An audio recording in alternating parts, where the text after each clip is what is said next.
was even worse than the first one. And we were standing there, and I said, I can't believe this.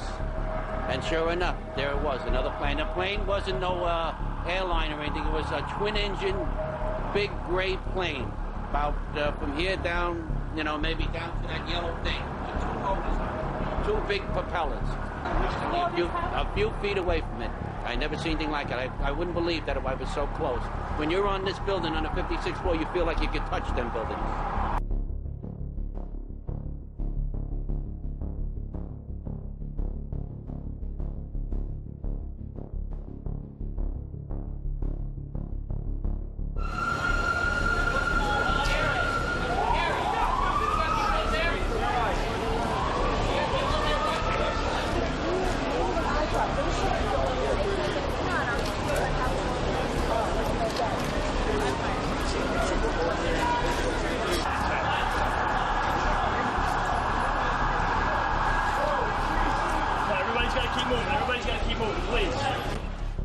All of the three facts in this video, individually, prove that 9/11 was a state-planned and executed false flag attack. Everyone is welcome to try to disprove any of the evidence that is presented in this video. 1. The engine parts that were found on Murray Street did not belong to any of the 4 missing airliners on 9/11. The engine that you see in this video was found in line with the alleged Flight 175 impact, so it could have only belonged to the plane that struck the second tower.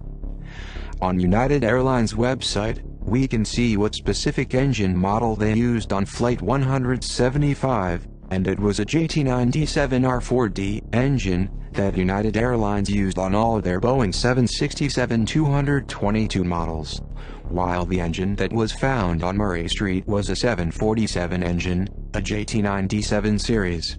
This engine is exclusively used on Boeing 747 models. This is the cooling duct of Flight 175. This is the cooling duct of the engine that was found in line with the alleged 175 impact. Keep in mind that American Airlines Flight 11 was also a 767, so the engine that flew out from the towers did not belong to any of the missing airliners. What this proves is that the second plane that the government said was Flight 175 was in fact not Flight 175. They did not expect that the engine from any of the attack drones would leave the towers, since the demolitions would make the engines disappear. No evidence of the other engines were found.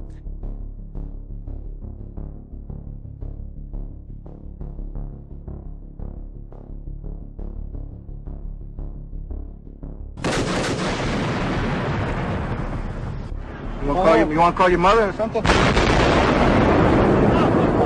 gotta get back.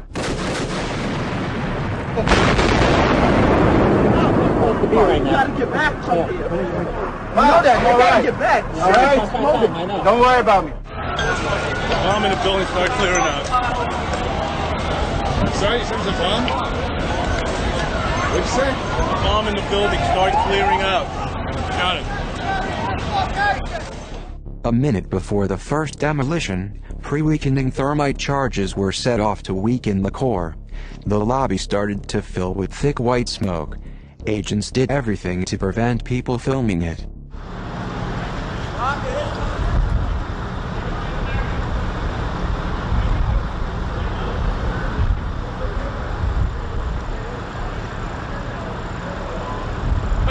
You gotta go out. Grab your guy and get him out. Don't tell me this. I don't care. I don't care. Get out. What's your badge number? Get out. Give Don't me worry your about badge it. number. Go turn around. 44. Who is that guy? Get that guy. Emergency going. I understand. He's Office of Emergency Management. Does he have a hat? Right?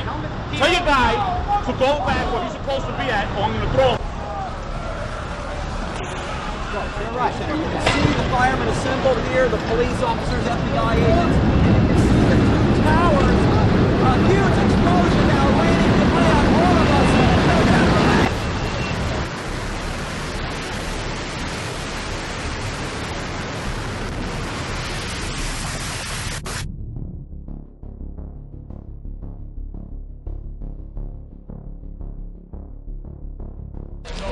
as we were getting our gear on and making our way to the stairway, there was a heavy-duty explosion. The whole building just collapsed on us inside the lobby. Was that a secondary explosion? Yes, it was. That was the planet, probably? Yeah, definitely a secondary explosion. I heard a second explosion and another rumble. An hour later than that, we had that big explosion from much, much lower. It just went ba-boom, it was like a bomb went off. And another explosion came right from it, just everyone flying. There were numerous secondary explosions taking place in that building. There were continuous explosions. All of a sudden you just heard the loudest sound I've ever heard in my life. And got about 10 steps when I got blown across the lobby. And that's when I lost my tools, my Halligan and my axe. We presume because of the initial explosion there may have been secondary explosions as well that were detonated in the building by these terrorists. Robert Harper. This has happened due to explosive material hitting this column and making that bulge.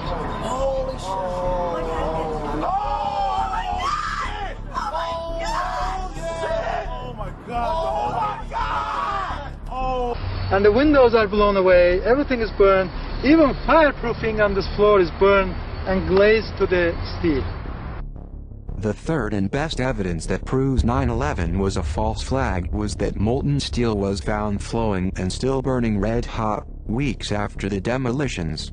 No classical demolition or office fire in any type of building has ever produced molten steel, let alone molten steel that remained red hot for weeks after the demolition.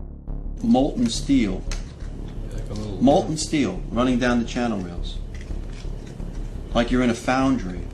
Yeah, like lava. Like it was lava from a volcano. Certain people that the shadow government wanted alive were tipped off and told to not come to work or to come late a certain amount of time.